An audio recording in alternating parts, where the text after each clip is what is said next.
আমেরিকায় যারা আযান দিচ্ছে আমার মনে হয় এদের আযান আজকে কাজে লাগবে না, কারণ আল্লাহ যখন ধরেছে এর একটা শেষ থেকে ছাড়বে, এটা আমার ঈমান গাওয়া দিচ্ছে।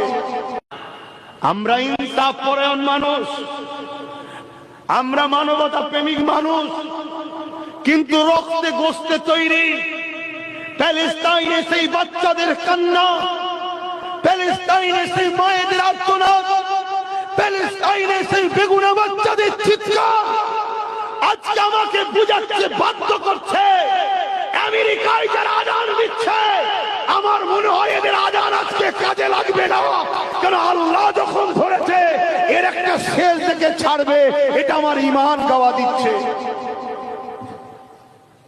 কিন্তু এরপরও আমার আবার বলা দরকার, কেন আমরা নবীর আদর্শে আদর্শিত, আমাদেরকে চেষ্টা করা দরকার মানুষ বিপদ থেকে যেন মুক্তি পায়।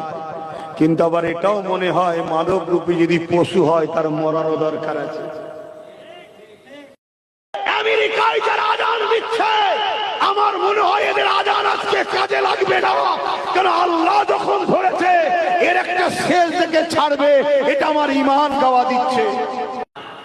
আমরা ইনসাফ পরায়ণ মানুষ, আমরা মানবতা প্রেমিক মানুষ, কিন্তু রক্তে গোস্তে তৈরি প্যালেস্টাইনে সেই বাচ্চাদের কান্না, প্যালেস্টাইনে সেই মায়েদের আর্তনাদ, প্যালেস্টাইনে সেই বেগুনা বাচ্চাদের চিৎকার আজকে আমাকে বুঝাচ্ছে, বাধ্য করছে।